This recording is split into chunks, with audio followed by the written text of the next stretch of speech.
Totoong nababalitaan ninyo. Pumapatay nga ako. Nagawa ko lang yun nang dahil sa pera. Wala kasi akong trabaho noon. Mga ilang beses ko rin nagawa yun.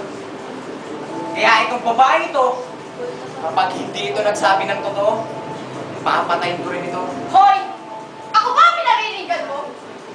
Excuse me, hindi kita kapatulan. Office girl ako! May pera ka ba?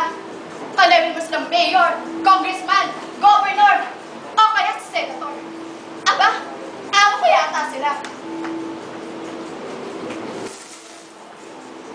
Linya, ang pangalan ko.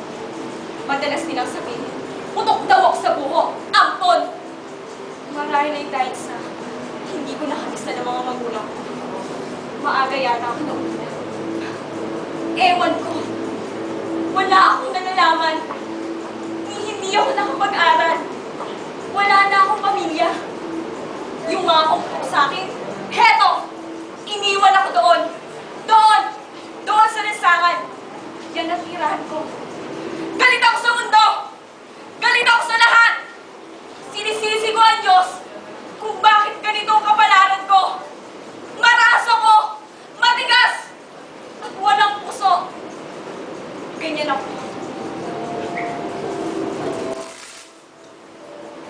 Ako? Si Congressman Jason Romualdez. Hindi naman talaga ako nandayo ng nakarang eleksyon. Sinigurado ko lang na ako talaga ang mananalo. Ang kaibigan ko naglabas ng pondo. At bakit hindi?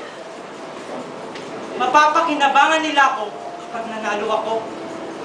Mapapakinabang ko rin sila sa pagpapayaman ko. Ito ang politika. Ni minsan hindi ko niloko ang bayan.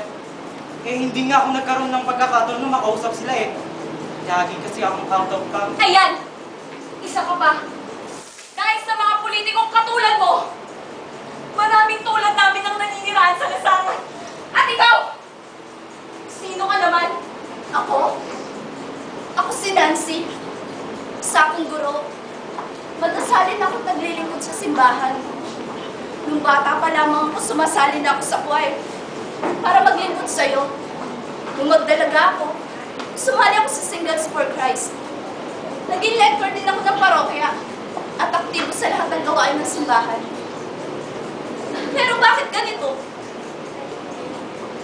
Bakit hinayaan mong mangyari sa pamilya ko ang ganito? Kung talagang makapangyarihan ka at mahal mo ang mga taong naglilingkod sa'yo, bakit hinayaan mo maibang sa lupa mga mahal ko sa buhay? Wala kang kwenta! Wala kang awa! Hoy, ano ka ba? Hindi ka ba kinikilabutan sa pinagsasabi mo? Hindi mo kilala ang kausap mo. Noon, oo. Pero ngayon, hindi ko na nga ata siya kilala. Pinabayaan niya ako! Hindi naman ako nagkunan ng paglilingkod sa kanya. Halos buong buhay ko, itinong ko sa paglilingkod sa kanya sa pag-aakalang aalagaan niya ako ng aking pamilya. Ngunit ano? Sakit at dusa ang napala ako! Wala siyang awa! Wala!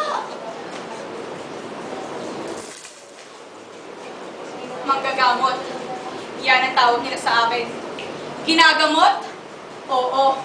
Binibigyan lunas ko ang problema ng mga dalagang katulad ninyo. Paano? Simple lang. Bihasa ako sa pagsasagawa ng abortion. Abortionista ako! Bakit? Kailangan ko kumita. Kaya kahit sa illegal na paraan, walang problema.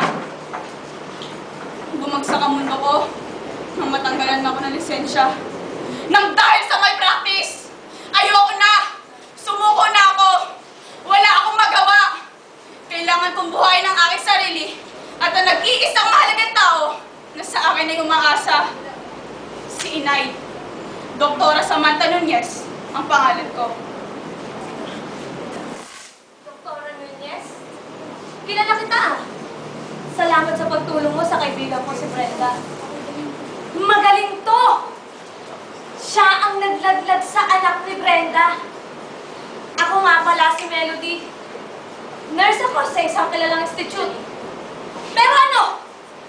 Tinapon ko ang kinabukasan ko. Paano? Ilang bansa na in-applyan ko? Makalis lang sa lecture lugar na yon. Pero hindi ako pinalad. Nag-top naman ako sa board. Lintik na! Wala nang mas gagaling pa sa akin. Doon? Doon sa institute na yon? Isa lang ang sigurado ko. Na ako ang pinakamagaling na nurse doon. Bawat tao ay may kanya-kanyang kwento ng kanilang buhay. Pero nasa sa atin pa din kung saan tayo tutungo. Kayo, ang tanong ko sa inyo, bilang isang tao, naiintindihan niyo ba ang mga bawat kinikilos ninyo? Oo, mapipili natin ang mga gusto natin gawin. Pero hindi natin mapipili ang mga pwedeng maging resulta nito.